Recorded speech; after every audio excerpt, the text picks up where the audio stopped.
Donc merci à tous d'être présents pour, ce webinaire autour donc, de, comment définir, prioriser et cadrer une roadmap de cas d'usage data. Donc c'est un webinaire, voilà, une thématique qu'on nous demande, depuis longtemps, et qui est vraiment, au cœur, des problématiques des entreprises en ce moment. Donc, nous sommes en live, donc n'hésitez, pas à nous poser vos questions sur le chat. On y répondra, en direct lorsqu'il s'agit de questions relativement simples ou potentiellement, à la fin, lorsqu'il s'agit de réponses qui amènent de questions qui amènent une réponse un petit peu plus longue. Et puis nous serons disponibles, bien sûr, on vous donnera nos coordonnées à la fin. Si vous avez certains sujets, que vous voulez évoquer plus en détail, ce sera avec plaisir, pour le faire, donc, après le webinaire. J'espère que vous voyez tous ma présentation. Je pense que oui. Abdelaziz, c'est OK pour toi? C'est OK pour moi. Top, ça marche. Donc, avant de démarrer cette présentation, je voulais juste, revenir sur, tout un corpus documentaire que l'on met à disposition sur notre site internet autour des sujets liés à l'organisation data-centric. Donc des replays de webinars et des livres blancs autour de la gouvernance des données, de la qualité des données, de l'acculturation data, ainsi qu'un livre blanc, assez complet autour de la stratégie de data management.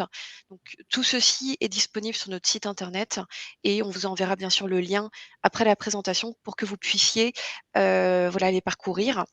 Et vu qu'on parle de cas d'usage, on a également mis à disposition sur notre site une bibliothèque de cas d'usage qui adresse des thématiques très différentes et qui vous permettront de vous, projeter de façon beaucoup plus concrète sur, les apports de cas d'usage en fonction, voilà, de certaines familles, si on parle d'innovation, d'expérience client et cetera. Donc tout ça, c'est concret et c'est, complètement, public, donc n'hésitez pas à les regarder. Donc pour ce webinaire, j'ai, le plaisir d'avoir donc avec moi Abdelaziz Joudar, président du groupe Data Value Consulting. Je ne sais pas si tu veux dire quelques mots? Bonjour. Écoutez, Abdelaziz Jouda, un passionné de data, encore en mission chez beaucoup de nos clients, donc expérience essentiellement terrain qui seront délivrées aujourd'hui lors de cet échange. Et puis, s'il y a des questions, n'hésitez pas. Merci beaucoup.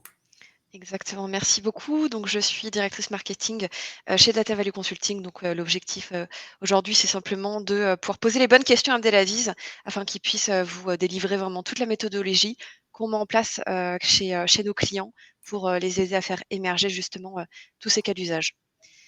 Donc ma première question, pour toi Abdelaziz, donc les cas d'usage s'inscrivent dans une stratégie data plus globale, on va dire. Finalement, à quel moment est-ce qu'on doit, aborder cette partie et comment? Ben écoute, question très, très intéressante puisqu'elle pose le cadre et dans le cadre de notre méthodologie de mise en œuvre, je dirais, d'opérations en relation avec l'entreprise data-centric ou data-driven. Donc, on a une démarche éprouvée chez nos clients, chez beaucoup de nos clients, et qui est structurée en plusieurs phases. D'abord, la première, quand on part d'une page blanche ou avec une existence, c'est la vision. Qu'est-ce qu'on veut faire avec nos data? Est-ce que on veut créer des plateformes? Est-ce qu'on veut faire du dashboarding avec les KPI et le cas d'usage comme comme on va le voir sur cet échange? Est-ce qu'on veut faire les deux? Est-ce que c'est plutôt la plateforme qui va driver tout le business de l'entreprise? Donc, il y a un certain nombre je dirais, de guidelines à poser dès les premières semaines de manière à structurer tout le reste. Et puis, très rapidement, va arriver la phase qui nous intéresse aujourd'hui, c'est la phase de use case. Quels sont les cas d'application pratique de la data qui vont aider l'organisation à générer du business? Et dans ce cas-là, on a d'abord une première phase qui, sur le slide, est présentée en use case, sur laquelle on va faire uniquement l'instruction des cas d'usage. Et puis viendra par la suite la première ligne horizontale de use case allant de 1 à X sur le slide et qui va être plutôt dédié à la mise en œuvre de ces cas d'usage. Maintenant, si on se concentre sur la première, donc on va essentiellement travailler sur l'instruction des cas d'usage, et quand on parle d'instruction de cas d'usage, c'est-à-dire définir d'abord les objectifs d'un cas d'usage, quel business il va générer, pour quelle entité, quel time to market va-t-il nécessiter pour que la mise en œuvre soit faite, quels sont, est-ce qu'il va nécessiter un pilote ou pas, et généralement quand on est sûr de soi, on avance, c'est en tout cas la recommandation qu'on fait à nos clients, on avance son POC, de pauvres, etc. Dans les cas contraires, on fait cette étape justement pour s'assurer de la valeur ajoutée du cas d'usage, et on va jusqu'à s'assurer de la mise à l'échelle, parce qu'aujourd'hui, ce qu'on veut aussi dans les entreprises par les cas d'usage, c'est de trouver ces mécanismes, ces accélérateurs qui permettent de créer les licornes à l'intérieur de l'entreprise de manière à pouvoir créer, maximiser la valeur. Dans le cas d'entreprises, je dirais, beaucoup plus grosses, déployables à l'international, etc., c'est essentiellement le déploiement à l'international qui permettra en tout cas au cas d'usage de générer de la valeur un peu partout. Maintenant, on va, une fois qu'on a posé ce cadre, donc ce qu'on va dans la suite traiter, c'est essentiellement le cas d'usage, le cycle de vie du cas d'usage sur essentiellement deux parties, l'instruction et puis la mise en œuvre. On peut passer au slide suivant, Nathalie, pardon. Tout à fait. Hop. Donc, dans ce slide-là, on va vous présenter essentiellement les familles de cas d'usage qu'on a l'habitude de traiter chez nos clients, mais par typologie. Bien sûr, ces cas d'usage, on peut avoir une autre organisation, une organisation par secteur d'activité, par typologie d'utilisateurs, etc., etc. Mais ce qu'on a l'habitude de faire et qui peut être je dirais, assez clairement scindé en famille, c'est essentiellement d'abord une première famille qui traite de l'aspect innovation. Ce sont toutes les innovations qu'on peut faire aujourd'hui essentiellement sur les produits et les services, des appétences.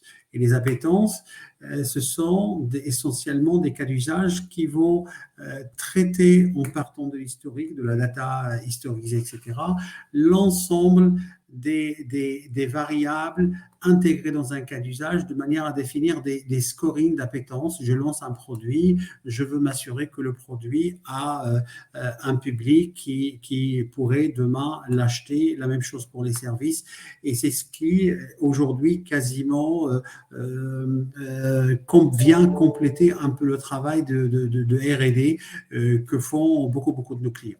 Et c'est essentiellement aujourd'hui, je dirais, une famille de cas d'usage qui est traitée en collaboration entre les services de R&D et le marketing essentiellement.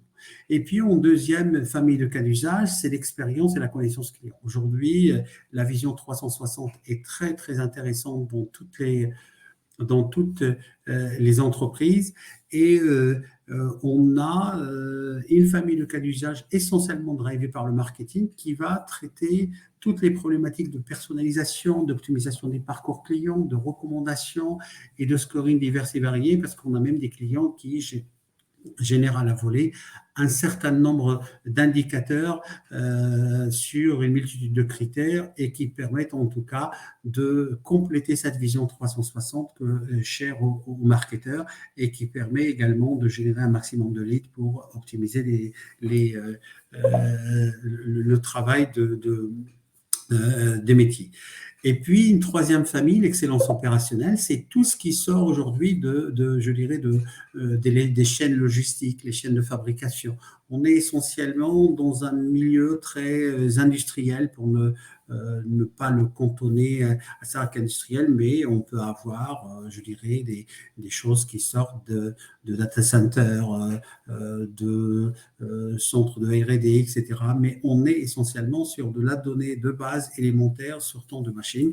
Et donc, c'est là où on va traiter les scorings de fournisseurs, les optimisations de process de fabrication, l'optimisation des achats en structurons un peu toute la démarche, acquisition de pièces, de sous-pièces, etc., auprès des fournisseurs, l'amélioration des performances des chaînes de fabrication, etc. Donc, toute une multitude de cas d'usage. Et chez un industriel, par exemple, aujourd'hui, comme Airbus, comme Renault, on a autour de cette thématique d'expérience opérationnelle des centaines et des centaines de cas d'usage, mais qui ont été fabriqués dans le temps et qui nécessitent beaucoup, beaucoup, beaucoup de travaux. La quatrième famille de cas d'usage qu'on a l'habitude de traiter, c'est les maîtrises de risque. Donc là, on est essentiellement sur de la gestion de fraude auprès des banques, assurances, même télécom à travers un certain nombre de cas d'usage. Secteur public aussi est très friand puisqu'on a la chance de faire, par exemple, pour la douane, toute la fraude à la déclaration. On a également l'anti-blanchiment aussi qui peut être intéressé par ces familles de cas d'usage au niveau des banques. Et puis, il y a tous les accès frauduleux qu'on a l'habitude de faire dans nos grands ministères, l'armée, l'intérieur, etc., où on suit la grosse entreprise aussi arrive avec ces cas d'usage depuis les dernières problématiques de cybersécurité. Et la dernière famille de cas d'usage pour finir sur ce slide-là, c'est essentiellement l'agilité opérationnelle. Qu'est-ce que je peux exploiter comme data pour améliorer le fonctionnement de l'entreprise? Je ne sais pas, la Poste, on optimise la tournée facteurs. À la SNCF, on a eu la chance de traiter un cas d'usage très intéressant et qui permettait d'améliorer la capacité du réseau ferré. Aujourd'hui, SNCF Réseau facture au péage les passages de train. Quand il y a un problème technique, il impacte le trafic et ce que souhaitait la SNCF, c'est d'anticiper en amont les détections de problèmes, et essentiellement problèmes de voies techniques, pour pouvoir mieux maintenir la capacité à un réseau bien rempli de trains qui permettait à SNCF de facturer. Donc voilà un peu les grandes familles. Bien sûr, on peut les structurer différemment, on peut les réorganiser comme vous allez le voir sur notre site, en fonction de secteur, en fonction de l'entreprise, etc. Mais c'était la présentation qui nous paraissait le plus simple, en tout cas pour faire cette entrée, partir du contenu, du concret et arriver jusqu'au cas d'usage unitaire et sa structuration et son cycle de vie. Donc là, on est parti de cas d'usage assez concret et on va aller vers le cas d'usage simple, sa conception, sa fabrication, les points de vigilance, les points à regarder de près, de manière à avoir une feuille de route claire. Parce que ce qui est important dans le recensement des cas d'usage, aujourd'hui, on est capable de recenser dans toutes les entreprises séquences sans cas d'usage, mais c'est plutôt la conception de leur roadmap, leur ordre de lancement et leur dépendance qui peut des fois faire gagner à l'entreprise des années sur les plannings, peut faire gagner des budgets, peut gagner, éviter la complexité, etc. Et c'est ce qu'on va essayer de voir dans la suite des slides. C'est ça exactement. Merci Abdelaziz pour ce panorama autour des 5 familles donc de cas d'usage. Alors effectivement, ça amène à la prochaine question autour de la méthodologie à appliquer pour identifier et prioriser les cas d'usage. Et c'est une question qui fait écho à une question de Monsieur Rouquet dans le chat, qui se demandait dans la détection des use cases, quelle méthode employer, expression de besoin des opérationnels, boîte à idées, méthodes agiles. Voilà. L'objectif, c'est vraiment que tu puisses peut-être répondre Bien sûr, également à Monsieur Rouquet sur toutes ces questions-là. bien Je te sûr. laisse la main. Avec plaisir. Avec plaisir. Donc, pour revenir juste au cas d'usage, donc si on doit poser une définition pour pouvoir traiter les questions et la suite, le cas d'usage pour nous, en tout cas, c'est un chantier, et là je reprends mot par mot parce que les mots sont importants, c'est un chantier adressant un périmètre défini de la data pour répondre à un besoin métier de manière concrète afin de démontrer la valeur. Et j'ai mis quelques exemples. Donc, pourquoi on parle je dirais, de transformation concrète? On parle de transformation concrète, on a vu plein de clients faire de beaux cas d'usage, de belles listes, etc. On fait le premier, il est très complexe, on a été très opportuniste, très optimiste, pardon, et on le lance. Il n'y a pas de valeur, en tout cas observée au bout de 6 mois, 1 an. Il n'y a plus d'adhésion et tout retombe. Toute la dynamique qui a été installée, initiée, elle tombe à l'eau. Donc, il faut vraiment que la transformation soit là et qu'on voit des réussites très, très rapidement. Ça, c'est important. Le deuxième point qu'il faut aussi voir pour que les bénéfices soient là, c'est le lotissement. Évitez les cas quand vous démarrez, évitez les cas d'usage complexes qui nécessitent beaucoup de données, qui nécessitent beaucoup je dirais, d'efforts métiers, beaucoup de sollicitations. En tout cas, on a vu un certain nombre de cas d'usage qui sont transversaux à plusieurs métiers et qui nécessitent énormément de complexité, en tout cas dans la mise en œuvre. Évitez-les. C'est pour l'après, une fois que les retours d'expérience que vous avez adressés, acculturés l'entreprise, qu'elle vous fait confiance et que la dynamique est là. Et puis le dernier point, c'est le portefeuille. C'est ce que je disais tout à l'heure. Bien retravailler l'ordonnancement de vos cas d'usage sur une roadmap de 3 ans. Il peut vous faire gagner 6 à 9 mois. C'est beaucoup d'argent, beaucoup d'efforts. Et il peut aussi vous aider à gagner en complexité dans le déroulement des cas d'usage. Je passe au slide suivant. Donc là, on va plutôt arriver sur le premier slide qui va commencer le travail de recensement. Et là, généralement, je démarre sur cette partie-là par 2 phases. D'abord, la première phase, c'est la phase idéation. C'est une phase que je fais avec les métiers. De temps en temps, dans nos métiers, il y a aussi l'IT. Quand il y a des cas d'usage aussi pour l'IT, on l'a vu dans de grosses entreprises, l'IT a aussi ses cas d'usage très intéressants, générateurs de valeur pour l'entreprise. Et puis, on a une deuxième phase, c'est la phase de maturation. Pourquoi on a ces 2 phases? Parce que la première, elle va faire un travail très intéressant, mais qui va se solder et regarder les 2 petits carrés bleus clairs. Ils sont très importants parce que c'est des points où je vais me poser avec l'organisation, avec mes métiers pour dire, d'abord sur la première, je fais une matrice de maturité. Est-ce que tous les cas d'usage que je viens d'identifier nécessitent de passer à la phase suivante, la phase de maturation, d'instruction en profondeur, et qui vont se solder eux-mêmes par une matrice de faisabilité. Donc, j'ai 2 matrices importantes à voir dans le cadre de cette identification et de cette cartographie de cas d'usage qui sont très importants. D'abord, la première phase d'idéation. La première phase d'idéation, c'est un brainstorming que je fais généralement avec mes métiers autour de la table de manière à analyser l'intérêt, mais cet intérêt nécessite, je dirais, beaucoup de travaux. Il y a d'abord toute la partie préparation des entretiens de recueil de besoins. Donc, il faudrait que je fasse quelques études et quelques recherches préalables pour les entretiens, que je prenne connaissance de l'organisation de l'entreprise, que je prenne connaissance de la documentation existante. Ça aide à mieux maîtriser les ateliers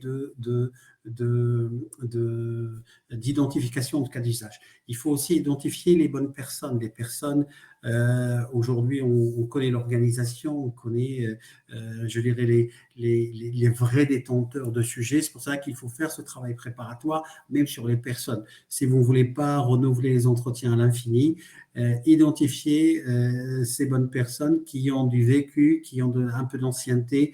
Les nouveaux, quand ils sont là, quand ils maîtrisent leur sujet, sont aussi, mais parmi les métiers, ceux qui, je dirais, ont assez de recul sur les process de l'entreprise. Et puis, un bon atelier je dirais, d'identification de cas d'usage aussi, se fait toujours, on ne part pas les mains dans la poche, on élabore des questionnaires. Les questionnaires, c'est important parce qu'ils permettent de mieux rentrer, en tout cas l'interviewer dans l'entonnoir pour avoir cette quintessence qui est, je dirais, le contenu des cas d'usage. Et puis après, il y a le déroulement des entretiens qui doit identifier les problématiques métiers, les objectifs métiers à atteindre qui sont associés au cas d'usage, identifier le périmètre organisationnel, quels sont les acteurs qui seront concernés par le cas d'usage une fois déployés dans l'entreprise, Est-ce que je connais bien mon périmètre fonctionnel et que les process métiers, je ne sais pas, création de clients, modification, les process de vente, le recouvrement de mon client, etc., tout est connu, de manière à mieux cerner le cas d'usage. Et puis après, un cas d'usage, c'est soit des KPI, c'est soit des dashboards, c'est soit de l'IA avec de l'algorithme qui tourne et qui me sort des scorings. Donc, toutes ces outputs du cas d'usage doivent être connus. C'est pour cela qu'on parle de fonctionnalités utilisateurs attendues pour le cas d'usage. Donc, ça, c'est important. Et puis aussi, je pourrais également, je ne vais pas rentrer jusqu'à la définition de l'indicateur, etc., parce que c'est des choses qui seront abordées dans la seconde phase, dans la phase plutôt de faisabilité, mais je dois avoir un maximum d'informations sur les cas d'usage sans forcément aller jusqu'à la granularité très détaillée du cas d'usage. Donc, une fois qu'on a fait, je dirais, ce travail-là, on peut donner après un regard sur ce qui va venir demain alimenter ces cas d'usage. Et on parle là essentiellement d'applications sources qui vont émettre de la donnée.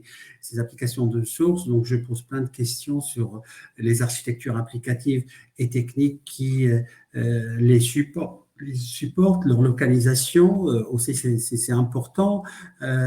Aujourd'hui, je peux aller jusqu'à poser des questions sans forcément entrer dans le détail sur l'évaluation aussi de la qualité de données, etc. Parce que quand on parle de données, j'ai de la donnée, mais des fois, elle est là, on l'a vu sur plein de cas d'usage, mais l'état de qualité ne permet pas d'avancer. Donc, il faut faire vraiment des chantiers de redressement, etc., pour pouvoir le faire. Mais en tout cas, ce sont toutes les questions qu'il faut absolument aborder de manière à cerner toute la partie faisabilité d'un cas dans le cadre de la phase de maturation. Donc, je fais la première étape, phase idéation, je lance mes chantiers, je pose toutes les questions, j'ai un listing de cas d'usage. À ce moment-là, je fais une analyse d'intérêt. Est-ce que stratégiquement et organisationnellement, je suis capable de continuer avec la liste ou pas? Si aujourd'hui l'entreprise a misé tout sur le digital depuis le Covid et on est essentiellement sur la stratégie d'avant. À ce moment-là, même quand vous allez voir la direction générale pour exposer tout ça, on va vous supprimer les cas d'usage. Donc, ça ne sert à rien de les garder. Ou il faut peut-être les déprioriser de manière à ce qu'ils puissent passer une fois qu'on a fait la matrice de maturité des cas d'usage. Parce que vous voyez ce cycle-là pour arriver jusqu'à la roadmap, on a deux arbitrages principaux. L'arbitrage matrice de maturité et l'arbitrage matrice de faisabilité. La première phase d'idéation, elle finit par l'arbitrage maturité. L'arbitrage maturité, c'est est-ce que je suis dans la stratégie, est-ce que organisationnellement, je peux déployer le cas d'usage et en tirer de la valeur. Et puis après, donc l'étude de faisabilité, c'est tout ce que j'ai évoqué sur la donnée et qui est complété par des ateliers, parce que la première étape, je fais des ateliers pour pouvoir produire la matrice de maturité, et dans la seconde, je fais d'autres ateliers beaucoup plus techniques, beaucoup plus terre-à-terre pour pouvoir finir l'instruction de mes cas d'usage et finir la faisabilité. Et là, je finis par ma matrice de faisabilité. Donc, je fais les deux. Et puis, une fois que j'ai pu passer ma matrice de faisabilité, dans les 2 slides qui suivent, je vais vous montrer, je dirais, les critères à intégrer dans ces 2 matrices. Mais une fois qu'on a, plutôt, je finis par deux phrases. Nathalie, si tu me le permet. Donc, une fois qu'on a cette alimentation de portefeuille de cas d'usage, je vais plutôt travailler sur la priorisation, qui est aussi un travail très important, qui se fait sur la base d'ateliers de récupération d'informations, de manière à mieux construire la roadmap. Voilà, donc c'est là, on a plutôt je dirais, le cycle et les étapes à garder en tête pour mieux sortir avec une roadmap de cas d'usage. Maintenant, on va passer à la suite, et c'est essentiellement la matrice de maturité. La matrice de maturité, comme vous le voyez, c'est plutôt une matrice qui va essentiellement traiter des critères, je dirais, stratégiques. Quand on parle de critères stratégiques, c'est essentiellement ce que j'ai évoqué tout à l'heure. Est-ce que le cas d'usage va dans le sens des orientations business que l'entreprise est en train de faire? Est-ce que le cas d'usage va dans le sens de la démarche data-driven basée sur des process analytiques pour toute décision que l'entreprise souhaite mettre? Est-ce que, en termes d'impact métier, je vais pouvoir réutiliser, déployer et je dirais, à l'échelle de mon organisation, mon cas d'usage, etc. Ce sont tous les critères qui doivent être déployés dans un fichier Excel si vous n'avez pas d'autres outils. Et sur ces critères de cas d'usage, je mets des notations et je mets des pondérations. Et dans la matrice que vous voyez, donc on a plutôt un axe impact métier et impact stratégique qui va déterminer la notation qui permettra de mieux prioriser les cas d'usage. Et surtout, quand ils ne sont pas ni dans la stratégie, ni dans l'apport maximum de valorisation pour les métiers une fois déployés, à ce moment-là, la note et la pondération est basse et ils seront soit sortis de la liste pour probablement compléter un peu l'instruction des cas d'usage, soit éliminer définitivement. Et une fois que j'ai fait ce go-no-go, tous les cas d'usage qui sont, euh, comme je l'ai annoncé dans le slide d'avant, ils sont retenus. À ce moment-là, je passe à la faisabilité et c'est le slide suivant. Donc, sur ce slide-là, au niveau de la faisabilité, je vais essentiellement traiter les critères, d'abord compétences. Est-ce que le cas d'usage que je vais pouvoir traiter, je vais avoir dans mon organisation toutes les compétences qui me permettent de le délivrer dans des temps raisonnables? Est-ce que je peux solliciter l'externe? On voit dans beaucoup d'entreprises, en termes de modèle de delivery, je n'ai pas que de l'interne salarié de l'entreprise, mais j'ai également les cabinets de consultants comme nous qui sont là pour aider à accélérer la sortie de cas d'usage. Est-ce qu'en termes de technologie, j'ai ce qu'il faut dans la maison pour pouvoir le délivrer? Et quand je parle de technologie, des fois, un certain nombre de cas d'usage nécessitent par exemple du temps réel. Est-ce que j'ai une plateforme qui puisse intégrer du temps réel pour pouvoir sortir mes cas d'usage? Est-ce que j'ai assez d'espace? Est-ce que j'ai les outils qui me permettent de compléter, je dirais, la solution technique du cas d'usage pour pouvoir le mettre en œuvre? Est-ce que j'ai les données? C'est ce que je parlais tout à l'heure. Est-ce que les données sont de bonne qualité? Est-ce qu'ils sont disponibles? Est-ce que je peux les avoir soit en temps réel, soit en batch le soir? Qu'est-ce qui pourrait, en tout cas, venir demain au niveau de la donnée, altérer leur disponibilité et surtout leur qualité. Parce que dans la qualité, il n'y a pas que les données manquantes, etc. Il y a des problématiques de référentiel, il y a énormément de choses. Est-ce que j'ai assez de connaissances autour de la donnée avec mes dictionnaires pour faire le lien entre la donnée source et le consommateur? Est-ce que j'ai un écosystème aussi métier qui me permet de faire? Est-ce que j'ai fait un budget, par exemple, qui me permet d'adresser le cas d'usage, surtout quand il est complexe, données complexes, du temps réel, avec de la donnée de mauvaise qualité, etc., etc. On accumule tous les torts et on se sort des fois avec des budgétisations de cas d'usage qui sont astronomiques et non supportées par l'entreprise. Donc, il faut vraiment que je traite ce point-là. Est-ce que le retour estimé de la valeur générée par le cas d'usage est suffisant pour pouvoir lancer le projet? Parce qu'on a vu beaucoup de directions générales dire no go parce que si le projet coûte le cas d'usage coûte quelques millions et il va apporter 100 cas de valeur ajoutée pour le métier par an, et ils vont se poser des questions. Parce que c'est en plus un projet qui va mobiliser beaucoup, beaucoup de monde, on ne pourra pas faire autre chose, etc. Donc il y a les impacts indirects aussi qu'il faut voir. Donc tout ça se gère au niveau, je dirais, si on n'a rien, au niveau d'un fichier Excel, je fais mes notations, mes pondérations et je sors avec je dirais, une priorisation de cas d'usage, comme on va le voir dans le slide suivant. Mais on est essentiellement, Nathalie, on peut passer. Hein. Donc là, on est essentiellement sur, là, je pense qu'on est parti quasiment à la fin, Nathalie. Tu, Et il y a quelques slides qui qui ont Que sauté. Voilà, bah, c'est celui-là. d'accord. Donc là, après avoir posé donc le cadre et les arbitrages qu'on fait une fois qu'on a recensé toutes nos informations, on arrive sur la fiche unitaire du cas d'usage. Et cette fiche unitaire, pour nous, elle doit contenir un certain nombre de rubriques. D'abord, les objectifs. Il faudrait qu'elles soient clairement définies parce que la fiche de cas d'usage que vous avez définie peut être publiée à l'intérieur de l'entreprise, peut être diffusée à des partenaires, peut être diffusée à des éditeurs, peut être diffusée à un certain nombre de gens. Il faudrait qu'on ait un minimum d'informations, même si ceux qui ont fait les ateliers, etc., connaissent le sujet, remettre sur un slide, sur une fiche. Là, on a fait, je dirais, un résumé, mais la mettre sur un descriptif de cas d'usage doit absolument indiquer avec précision les objectifs qu'on souhaite atteindre.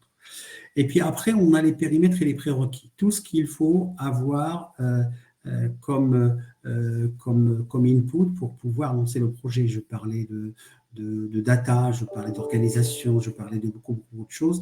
Et ça, il faut absolument les remettre. Les bénéficiaires, c'est les directions de métier. Pourquoi les bénéficiaires? Parce que d'abord, c'est intéressant de savoir avant de démarrer un cas d'usage pourquoi on le fait, mais avoir les métiers aussi, dans certains cas, peut simplifier les problématiques de refacturation interne à l'entreprise, les problématiques de partage de ressources, etc. Et ça aide nos clients à faire les arbitrages quand on évoque, je dirais, les comités financiers. Les livrables, qu'est-ce que le cas d'usage doit produire en sortie? Des KPI, du dashboarding, des scoring à base d'algorithmique. Toutes ces outputs du cas d'usage doivent être mentionnés de manière assez claire pour pouvoir en tout cas donner une projection aux décideurs qui se disent voilà sur quelle base je vais pouvoir déclencher mes actions en sortie de KPI, en sortie de scoring pour pouvoir générer de la valeur. Et puis après, l'approche recommandée. L'approche recommandée, c'est une fois que j'ai bien instruit mes cas d'usage, généralement, j'ai déjà des idées comment faire le cas d'usage. Des fois, on est sur des cas très simples et des fois, les cas sont compliqués. L'instruction permet des fois d'émettre je dirais, des recommandations. Mais les recommandations, on ne les suit pas. Des fois, dans le cadre de la réalisation et de la mise en œuvre, on observe que la situation est beaucoup plus complexe et qu'il faut probablement changer d'approche. Les propriétaires, c'est aussi important. Une planification, mais également on peut aller, si l'instruction a été déroulée avec soin, jusqu'à la complexité estimée du cas d'usage. Après, on pourra donner également les meilleures dates en fonction des plannings ou de la roadmap globale qui pourrait être suggérée en sortie de cas d'usage. Et puis, d'autres informations en fonction de l'entreprise. Certaines entreprises ont conçu un certain nombre de standards sur, je dirais, tous les éléments à avoir pour pouvoir lancer les cas d'usage. D'autres, je dirais, se cherchent, mais ce sont les rubriques à avoir, les rubriques minimales à avoir dans le cadre d'une instruction d'un cas d'usage. Nathalie, est-ce qu'on peut aller à la suite? Il y a eu, juste une question entre-temps, mais tu souhaites Ouais. peut-être y répondre à la fin. Passer la priorisation initiale, comment gérer au cours de vie les priorités accordées à chaque use case? Est-ce que tu conseilles de réaliser, par exemple, des revues de portefeuille et à quelle fréquence? Les revues de portefeuille, généralement, on les fait pour beaucoup de clients sur les comités, soit les comités data, sur lesquels aujourd'hui on a un sponsoring direction générale dans beaucoup d'entreprises, soit les comités stratégiques. Les comités les co-strat en tout cas, qui pilotent aujourd'hui les programmes data, leur fréquence est généralement trimestrielle. Mais beaucoup d'entreprises les font aussi au mois. et ces comités peuvent aussi reprioriser les cas d'usage en fonction d'un certain nombre je dirais, priorités de l'entreprise. Beaucoup d'entreprises aujourd'hui, surtout depuis le Covid, changent de stratégie tous les 6 mois. Donc, il se peut que certains cas d'usage ne soient plus prioritaires et que d'autres émergent et prennent la place, etc. On peut également faire les priorisations pour des raisons budgétaires. On a des coupes budgétaires chez beaucoup de clients. Donc, on peut être amené à, je dirais, décaler un certain nombre de cas d'usage, les déprioriser, ils passent de priorité haute à priorité moyenne, etc., etc. Mais effectivement, les comités data, les comités stratégiques peuvent procéder à ces revues de manière hebdomadaire, de manière trimestrielle ou mensuelle, pour mieux les caler par rapport à l'entreprise, ses budgets, ses priorités, etc. Ok, Et donc, justement, ce qu'on a présenté sur merci. ce slide, c'est une cartographie de tous les cas d'usage une fois priorisés. Et donc, on a donné tous les critères qui permettent de le faire. Mais là, on est par exemple sur un client bancaire, je ne vais pas vous donner le nom, mais c'est un client pour lequel nous avons travaillé sur des cas d'usage.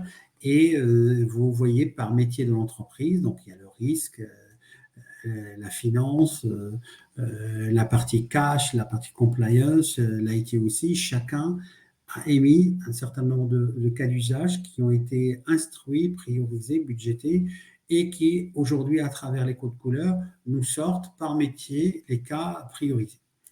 Et donc, comme je le disais, la priorisation peut être aussi revue, les critères de pondération, après des coupes budgétaires, par exemple, la partie pondération budget peut être revue à la hausse. C'est-à-dire que tous les cas d'usage qui dépassent un certain montant, qui ne sont pas encore démarrés, etc., peuvent être priorisés. Donc, je dirais, c'est une démarche open à l'intérieur de l'entreprise que l'entreprise peut ajuster en fonction de ses urgences, en fonction de son actualité, en fonction de plein de choses. Tout à fait. Je me permets, une personne pose la question autour des critères utilisés pour la sélection. Alors, j'en viens peut-être à ce slide-là, si tu veux dire quelques mots, Abdelaziz. Pour la partie budget, c'est ça? Pour les critères à utiliser Les lors de la critères, sélection. Ouais. les critères à sélectionner pour la sélection. D'abord, vous avez vu qu'on fait plein de sélections. D'abord, je fais une première sélection. Est-ce qu'on est pile poil dans la stratégie ou pas? Si on ne l'est pas, on sort les cas d'usage. Je fais mon instruction, puis après, je fais ma faisabilité. Est-ce que le cas d'usage est faisable ou pas? Et puis après, au fur et à mesure, donc on réajuste. Mais notre conseil et nos recommandations sur cette partie-là, c'est que sur la priorisation, commencer par d'abord, avant la partie budget, etc., les cas simples. Les cas simples, parce que les cas simples, quand on démarre une feuille de route ambitieuse sur laquelle on a mis les lumières à l'intérieur de l'entreprise, il faut donner je dirais, des choses palpables très rapidement. Et les choses palpables très rapidement, c'est par exemple, j'ai un cas d'usage autour de mes clients, bah, je rapatrie mes données clients sans aller au contrat, aux opérations, au recouvrement et à tout ce que le client peut avoir comme interaction avec l'entreprise. Et je fais mon cas d'usage autour de ma donnée client et je sors des choses palpables très rapidement. Il n'y a pas besoin de beaucoup d'efforts de data engineering pour pouvoir le faire. Donc ça, c'est la simplicité. Des cas simples, minimum de sources de données, minimum de complexité en termes de règles de gestion, et je donne des cas palpables. D'abord, la disponibilité des informations, puis aussi la disponibilité des informations. Ça ne sert à rien de faire des cas d'usage sur des données complexes.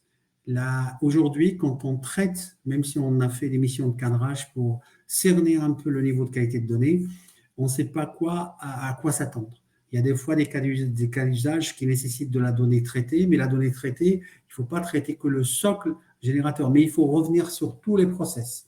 Je ne sais pas, je donne un exemple. J'ai un process, par exemple, de de création de clients. Allez, je donne un exemple, je suis à la téléphonie, j'ai un abonnement d'un client, le client est dispatché à tous les systèmes, je commence à générer des factures, etc., etc. Mais on voit que dans le cycle de vie de la donnée, il y a énormément de process qui interviennent. Si la donnée et ses problématiques de qualité sont maîtrisables et ne concernent que la sortie de la donnée, un problème de date, de format, de jointure entre tables simples, etc. Mais on a des fois des problématiques de qualité de données qui nécessitent, je dirais, des mises à jour au niveau des systèmes amont. Et ce sont les cas qu'il faut, à mon avis, laisser. Je ne dis pas qu'il ne faut pas les faire. Il faut les faire à la fin, une fois qu'on a traité les cas simples, parce qu'ils peuvent nécessiter beaucoup, beaucoup de données. Donc, le conseil, c'est faites des missions je dirais, d'appréciation de la qualité de données de manière à vous simplifier, je dirais, la visibilité sur la complexité des cas d'usage. Et donc, s'il y a un cas qui nécessite beaucoup de retraitement de qualité de données, dépriorisez. Le troisième point, c'est la partie financière, le retour sur investissement. Beaucoup de clients aujourd'hui se mettent des pressions énormes pour aller d'abord démarrer par des cas qui ont un retour sur investissement important, déployable à l'international, etc. Des fois, on a la possibilité de le faire parce que tout est réuni pour pouvoir le faire et générer de la. Et c'est ça aujourd'hui l'essence même de la data. On ne fait pas des data lakes et data warehouse pour se faire plaisir, mais pour générer de la valeur pour l'entreprise. Et quand on parle de générer de la valeur, c'est augmenter le chiffre d'affaires, améliorer la rentabilité, asseoir l'entreprise à sa notoriété, aider l'entreprise à concevoir des produits, etc. et avoir de la visibilité pour les prochaines années. C'est ça la valeur que cherche l'entreprise. Donc, le retour sur investissement, même s'il est moindre, mais qu'il répond aux deux premières questions, la simplicité et la disponibilité des informations, faites-le. Dans le cas contraire, même s'il génère un max de retour sur investissement, dépriorisez-le parce qu'il y a un énorme risque pour la roadmap. Et surtout, n'oubliez pas qu'aujourd'hui, les entreprises sur la data mettent quelques millions sur la table et ils veulent que même si on passe de 5% de rentabilité à 3%, mais à minima que la feuille de route soit sécurisée. Et puis la facilité de déploiement. Beaucoup de cas d'usage nécessitent parallèlement au déploiement qui peut nécessiter du temps réel, des plateformes complexes, des architectures complexes, la sollicitation en transverse de beaucoup de métiers, etc., peuvent nécessiter aussi de l'acculturation à l'intérieur pour que les cas d'usage soient mieux maîtrisés, mieux accompagnés, en mode récurrent, etc. Et ça, c'est aussi une complexité organisationnelle importante parce que non seulement il faut mettre en place les prérequis d'une bonne gouvernance, mais il faut accompagner toute l'organisation par des recrutements, par de la formation, par le suivi, par les comités, etc. Et donc, c'est un travail aussi important. Donc, on n'avait que 4 critères, mais on peut aller au-delà. À suggérer dans le cadre de la priorisation sur les roadmaps de cas d'usage, c'est essentiellement ça. La simplicité, la disponibilité des informations, le retour sur investissement et aussi la facilité de déploiement. Très bien, merci beaucoup. J'espère que ça a répondu à la question, sinon on pourra y revenir un peu plus tard. Donc, pour reprendre le cours de ton argumentation, après avoir parlé justement de cette cartographie de use case, priorisée, tu parlais un petit peu voilà, de la construction Donc de la voilà, roadmap. donc une fois que j'ai ma cartographie avec les suggestions sorties de matrices, notamment de faisabilité sur mes cas d'usage, je peux travailler sur la construction de ma roadmap. Et la construction de la roadmap va intégrer à la fois les pain points, c'est-à-dire mes difficultés à l'intérieur de l'entreprise, toutes les doléances qui ont été exprimées lors des ateliers. J'ai également ma vision data en fonction des orientations business stratégiques de l'entreprise. J'ai la cartographie IT et tout ça combiné au cas d'usage et à leur listing, va me permettre de commencer à fabriquer mes V0 de la roadmap. Et cette roadmap va aussi prendre en compte ce que je disais tout à l'heure, l'ordonnancement et le sourcing des informations. Parce que vous allez voir que c'est un point, c'est un prérequis important. Je commence par le plus simple, je délivre un premier cas d'usage et je continue ma suite. Des fois, l'entreprise, en même temps que tout le déroulement des cas d'usage, a un schéma directeur IT bien chargé, avec beaucoup de commissionnement d'applications, donc tout ça, il faut le tenir en compte, le prendre en compte, pardon, pour construire cette roadmap qui, comme on l'a évoqué tout à l'heure, peut être mise à jour en fonction de l'actualité de l'entreprise, ses projets, ses budgets, etc., pour pouvoir arriver à quelque chose qui soit tenable sur le plan opérationnel et délivrer un maximum de cas d'usage. Très bien, je te remercie. Hop. Oups, pardon, excuse-moi. Tour du cycle de vie. Voilà, pour finir, on a dans la première démarche data-driven qu'on a présentée, donc on a vu que les cas d'usage, c'est d'abord deux phases importantes.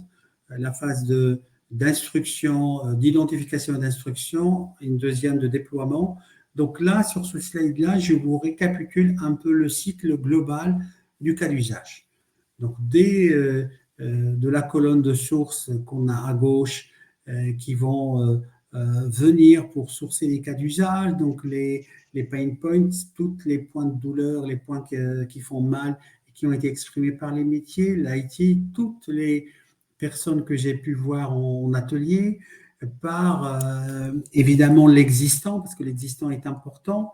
Des fois, il sert aussi de base quand surtout on part sur une page blanche avec beaucoup je dirais, de refonte iso-fonctionnelle. Donc, l'existant, les KPI, les tableaux de bord, tout ce qu'on a en interne peut aussi servir pour soit le client vous dit je souhaiterais faire ceci parce que c'est je dirais des points importants pour suivre le business, soit des fois on est amené à s'en inspirer pour enrichir les cas d'usage.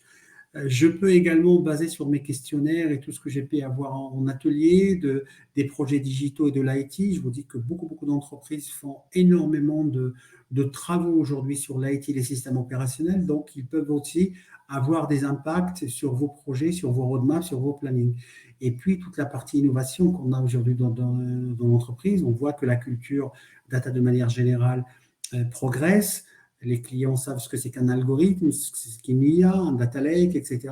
Et peuvent des fois venir, on a vu dans pas mal d'ateliers, des métiers qui n'étaient même pas dans le scope et qui demandent à nous voir parce qu'ils avaient 2-3 cas d'usage à avancer. Donc, un état des lieux, une collecte des cas d'usage à élargir. Une entreprise, je dirais normale, c'est 50 cas d'usage. ETI, plutôt on est autour de 30. Beaucoup de grands groupes démarrent par 40-50, mais sur les 5-10 ans, ils vont enchaîner entre 200 et 400 cas d'usage. Donc, un applicatif et un patrimoine data, cas d'usage très important aujourd'hui. Je ne veux pas donner de nom, mais certains grands groupes bancaires français, on est autour de 800 cas d'usage. Le dernier recensement est cartographié. Donc, c'est énorme. C'est un point, en tout cas, qui nécessite beaucoup de choses. La période de qualification, on l'a évoqué, donc beaucoup de choses rentrent en jeu. Un cas d'usage éliminé de la liste ne veut pas forcément dire sa suppression totale. Peut-être il est éliminé pour des problèmes de budget, de planning.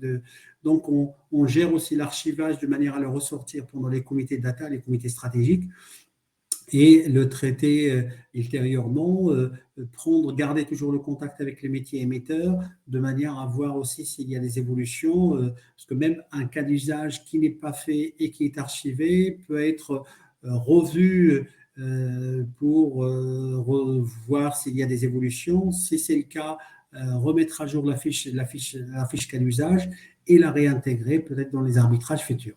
Donc ça, c'est la première étape. J'ai fait mes go-no-go, je suis arrivé jusqu'à ma matrice de faisabilité, tout est OK. Je passe maintenant à la partie déploiement. Donc faire un cas d'usage aujourd'hui, son delivery, ne veut pas dire forcément je vais continuer sur la méthodologie que j'ai pratiquée dans certains POV avant pour pouvoir finaliser l'instruction, mais je vais solliciter, je dirais, les 4 composantes majeures des projets data dans l'entreprise. Et la première, c'est le data management. Mais quand on évoque le data management pour accompagner un cas d'usage, c'est énormément de choses. C'est à la fois les problématiques de qualité, on les a abordées. Donc la qualité est un prérequis de base pour pouvoir en tout cas faire, mais des fois on est amené, parce que le cas d'usage demandé par la direction générale, très attendu, etc., obligé de faire malgré les qualités de données. Et donc, traiter les qualités de données, les cerner aussi, c'est un point important à aborder dans la partie data management. Je peux aussi évoquer les référentiels. Les référentiels peuvent être aussi une cause de non-qualité des données et il faut les traiter, les adresser. Leur traitement n'est pas simple. Des fois, on est sur deux, trois référentiels, client, contrat, organisation. Des fois, je vais, par exemple, pour un client qu'on a aujourd'hui dans la pharma, je vais jusqu'à l'article, je vais jusqu'aux gammes, etc. Et là, ça peut devenir compliqué. Donc, il faut aussi l'avoir. L'organisation de l'information est un volet important. Chez mes clients, pour faire les cas d'usage, je fais mes data lakes, je fais des data warehouse, je fais des data mart. Sur les data lakes et les data hub, il y a beaucoup, beaucoup de problématiques et je dirais de spécificités à avoir. Aujourd'hui, on parle de nouveaux paradigmes, le data mesh et la data fabric qui sont en train d'arriver avec plein d'évolutions intéressantes aussi pour les métiers, mais qui nécessitent beaucoup, beaucoup de travaux pour pouvoir en tout cas compléter la réflexion. J'ai également, à l'intérieur même d'un socle, des fois, quand on est aussi sur le mode traditionnel, parce que tout le monde n'est pas à la pointe de l'état de l'art, il y a des retardataires. Qu'est-ce que je vais faire de ma donnée brute, élémentaire, de mes agrégats, de ma donnée technique, de ma donnée historisée, etc. Donc, il y a beaucoup, beaucoup de réflexions aussi à avoir sur le sujet. Et il y a aussi dans la partie data management aussi une composante confidentialité, données personnelles, comment je vais les traiter, les adresser dans mes cas d'usage. Donc là aussi, il y a une composante importante à avoir. Et puis le dernier point, c'est toute la partie, je dirais, tagging, toute l'information sur l'information qu'on a l'habitude d'appeler dictionnaire,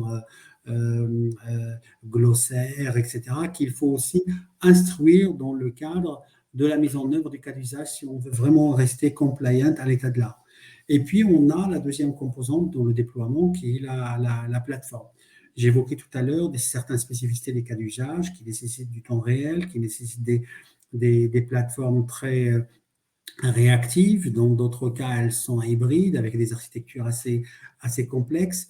Donc, toute la conception et la datation du cas d'usage sur la partie architecture doit être traitée sur ce plan-là. Parce que je ne dois, et ça c'est le conseil que je donne, on ne doit jamais acheter des machines, on ne doit jamais choisir des technologies avant d'avoir sa liste de cas d'usage. On avait beaucoup de plateformes partir à la poubelle, excusez-moi le terme, parce que on a complètement foiré le process. On a inversé les choses, on a acheté la plateforme et on a commencé à travailler sur les cas d'usage.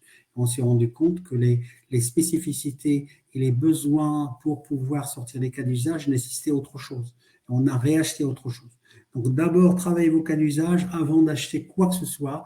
Et puis après, la plateforme vient dans la partie déploiement des cas d'usage. Et comme ça, vous êtes sûr d'acheter la plateforme qui répond à vos cas d'usage. Beaucoup de cas d'usage, aujourd'hui 70% sont simples. Je fais du dashboarding, je fais de l'indicateur, complété par certains scoring, et on est sur des choses assez basiques. Mais dans d'autres cas, on est sur du temps réel, avec de l'IA, avec de la complétude et beaucoup d'échanges de données à l'intérieur de l'entreprise. Et en fonction de la maturité de l'entreprise, de la manière avec laquelle on pose le cadre, la situation peut devenir complexe très rapidement. C'est pour cela que le conseil, la data platform, je la traite une fois qu'on a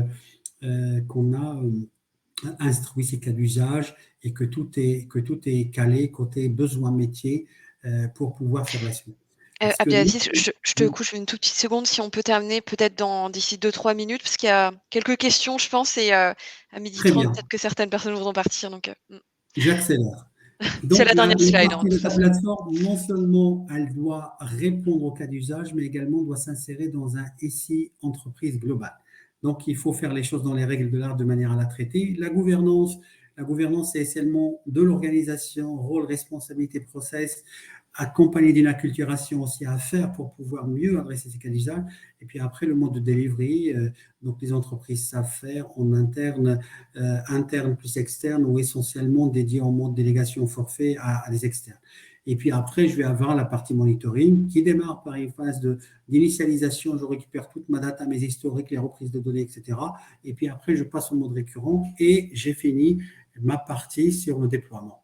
Donc voilà, donc beaucoup de choses. Une fois que toute la partie métier cas d'usage est traitée, j'attaque la partie suivante. Et pour chaque cas d'usage, on descend et on traite 4 volets: le data management, la plateforme, la gouvernance et le delivery. Et après, si je fais les choses dans l'ordre, donc j'ai un paysage qui est conforme aux règles de l'art.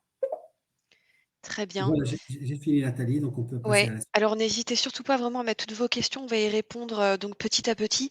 Alors nous avions madame Fabre qui demandait, les data scientists, pardon, doivent-ils être dans un data lab ou au sein de chaque métier? Alors là, il y a plein d'écoles.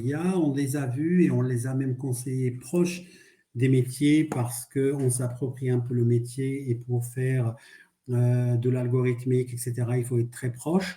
Mais dans beaucoup de cas, parce qu'il y a une forte dépendance aussi aux data ingénieurs, etc., ils sont côté IT, ça ne pose aucun problème. Et on a même un troisième cas où les data scientists sont dans l'équipe data, ni à l'IT, ni au métier. Mmh, Donc, tout dépendra de l'organisation et de sa simplicité. Ce qu'il faut dans tous les cas, c'est la proximité. Un data scientist éloigné de l'IT, éloigné des métiers, ne doit pas doit avoir quelques manquements, quelques questionnements. Et en fonction de l'organisation, des fois, il faut l'ajuster pour qu'il bascule avec efficacité d'un bord ou de l'autre. Mais dans tous les cas, il faut favoriser la proximité à la fois avec les métiers, avec l'IT, pour que le data scientist puisse se plaire. Le métier lui donne les règles, lui donne l'assurance, lui donne, je dirais, le confort métier et la valeur ajoutée en sortie des cas d'usage. Et l'IT lui donne cette réactivité parce qu'aujourd'hui, 70% de tout ce qu'on fait de la data, c'est du data management. Je rapatrie de la donnée, je traite les référentiels, je traite la qualité, je rapproche, je croise avec d'autres bases, je traite, et pour faire la préparation sur laquelle s'appuie le data scientist. Donc, toutes les écoles sont bonnes, il faut voir en fonction de votre contexte mmh, qu'est-ce qui peut donner de la valeur, je dirais, de manière assez claire mmh. dans le déroulement de vos projets. Madame posait également la question, lorsque tu évoquais, des fois des portefeuilles de 800 cas d'usage, mais ça c'est, voilà, c'était pour un data lab de combien de personnes, madame posait la question? C'est les grands groupes qu'on a vus sur la partie soit service, etc. On a encore quelques fleurons leaders mondiaux en France. Je ne vais pas vous donner le nom, mais on a également, c'est des cas d'usage le patrimoine construit, par exemple, sur 7-8 ans dans un groupe bancaire pour lequel on travaille aussi.